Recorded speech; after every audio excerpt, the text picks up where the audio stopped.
Welcome po sa Lantaw TV at ngayon po ay ayusin natin yung mga leakage sa ating gas, no? So mapapansin po naman natin 'yan kapag mayroon po tayong maamoy na gas. Una po nating gawin ay ititrace natin or hanapin natin kung saan nagmumula yung leakage ng gas. So gamit ko po dito ay sponge at saka yung sabon, no? Lalagyan po natin siya ng bula para makita po natin kung saan nagmumula yung kanyang leakage or tagas.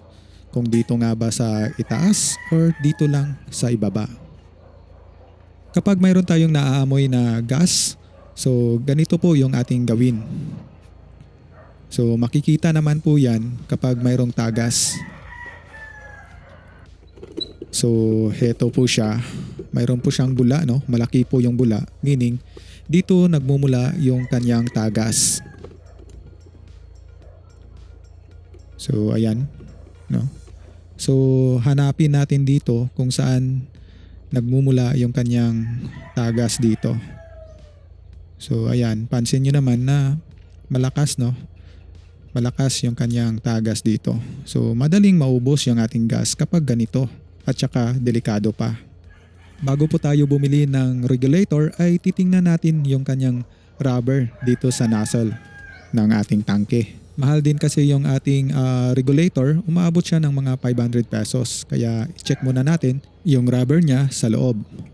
So ito nga pala yung rubber na binigay lang sa akin, no, sa service center ng Gasol. So ito po kasi yung aking problema, no. Pero i-check muna natin yung ating old na rubber dito sa tangking ito. Kasi nag-leak lang siya nung nagpalit ako ng tangke. So naubusan ako ng tangke, pagpalit ko nag-leak na. So nagtaka ako kung bakit nag-leak. Sa old na tangke ko kasi ay hindi naman siya nag-leak. Disclaimer lang, no. So hindi po ako magaling dito sa pagre-repair ng mga tangke. So na-experience ko lang po kasi ito at i-share ko po sa inyo para naman makatipid kayo at mayroon na ding idea bago bumili ng regulator. So makakatipid po tayo. So ito ay yung aking rubber. So kukunin po natin yung dating rubber niya gamit yung kutsilyo or screwdriver or yan, Phillips screw. Ay hindi pala. Screwdriver. So yan, no? Kahit kutsilyo nga pwede na natin na kunin. So ayan. So shout out sa aking pusa. So ito yung aking old na rubber. So mapapansin nyo, mayroong sira. No, mayroong gas-gas, hindi na na-deform na siya. Hindi na siya katulad nung sa brand new. So tingnan nyo. Yan yung brand new sa kaliwa at saka yung dating rubber niya dito sa kanan. So mapapansin mo na gas-gas na talaga. Madali lang naman itong i-install. So kahit sino pwedeng maglagay dito. So masikip na siya at saka silyado na kapag tayo ay naglalagay ng regulator. Nung wala pa akong rubber, yung ginawa ko ay nilagyan ko muna siya ng temporary na teflon. Yung ginagamit sa mga tubo. Successful naman pero mayroong kaunting tagas na minimize niya yung tagas. Pero hindi po ito advisable na lagyan natin ng teflon. Temporary lang po ito. Dapat ay i-report nyo yung inyong tumatagas na tangke sa service center para ito ay mapuntahan or ma-assist po kayo. At kung kaya nyo namang ayusin ay ayusin nyo na lang. Humingi na lang po kayo ng kanyang rubber. Libre naman po itong binigay sa akin. So depende po sa service center ninyo, no, kung libre. Sa akin kasi libre. Pagkatapos po nating malagay yung rubber, so i-check ulit natin. Lagyan ulit natin ng sabon or bumubulang sabon para malaman po natin kung mayroon pang leak. So simula dito sa itaas papunta sa ilalim. Pag mayroon kasing leakage dito sa itaas, sure na yan, regulator na yung sira, sabi ng technician or service crew na nagbigay sa akin ng rubber.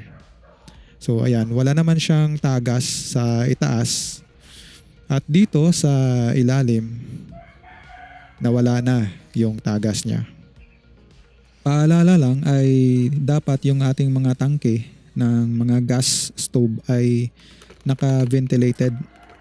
Mayroong ventilation para may labasan yung hangin in case na mag-leak, para maiwasan po natin yung pag-explode, no, or pag-iipon ng gas. So ayan, wala pong tagas. So maaamoy nyo naman yan pag mayroong tagas. So wala na siyang tagas, wala na siyang bula. Kapag wala pa naman kayong rubber or nilagyan ng Teflon, ay lagyan nyo muna ng basang-basahan kapag kayo ay nagluluto para maiwasan yung kanyang leakage dito sa tumatagas na tangke.